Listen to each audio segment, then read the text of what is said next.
Hi hello అందరికీ నమస్తే అండి. కాలంలో చేపలు అయితే అంతంతలావి ఉన్నాయండి, పెద్ద పెద్ద చేపలు ఉన్నాయి. ఖచ్చితంగా నెక్స్ట్ టైం వచ్చినప్పుడు మన దగ్గర గేలం కూడా ఉంది, ట్రై చేయొచ్చు. కానీ ఎంత బాగుందంటే మా పిల్లలతో వచ్చానండి. పిల్లలకి కాలం ఆగిపోయింది కదా, సమ్మరు స్కూల్ సెలవులు ఇచ్చారు. పిల్లలకి బాగా టైం పాస్ ఎంటర్టైన్మెంట్ ఉంటుంది, బాగా ఆడుకుంటారు. లోతు తక్కువ ఉందని చెప్పేసి పిల్లల్ని తీసుకొచ్చి అదిగో అక్కడ ఆడుకుంటున్నారు. అదిగో హాయ్ చెప్పండి.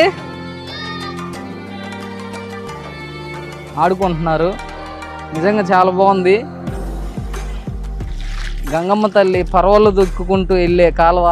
ప్రజెంట్ అయితే చాలా తక్కువ, ఇదిగోండి నాకు కరెక్ట్గా మోకాళ్ళ లోతుంది అంతే.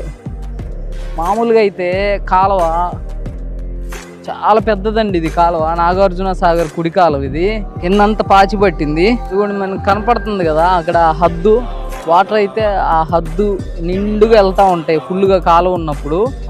ఇది ఎక్కడంటేనండి, ఇది మాచర్ల బొంబాయి కాలువ అంటారండి, బొంబాయి బ్రిడ్జి అంటారు. చాలా బాగుంటుంది బ్రిడ్జి ఆ కింద వైపు నుంచి చూస్తే. ఇది ఎలా ఉంటుందంటే పైన నీళ్లు పోతూ ఉంటాయి, కింద వచ్చేసి రోడ్డు మార్గం అన్నమాట. నాకు తెలిసి చాలా తక్కువ చూసి ఉంటారు మీరు. ఇది ఇప్పుడు చూపించడానికి అయితే కుదరదు, దానికి డ్రోన్ షాట్లు వేసి మంచిగా చూపించచ్చు. మామూలుగా చెప్తున్నా నేను.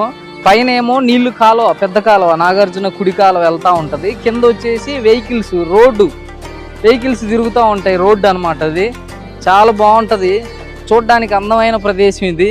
సూర్యుడు అయితే దగ్గరలో ఉన్నాడు, వాళ్ళ ఇంటికి వెళ్ళిపోతున్నాడు సూర్యుడు. అదిగో చూడండి ఒకసారి. మీకు చూసినట్లయితే అది అక్కడ మనుషులు ఆ వైపుకి ఈ వైపు తిరగటానికి కూడా బ్రిడ్జి లాగా ఏర్పాటు చేశారు. ఓకే బాయ్ అండి.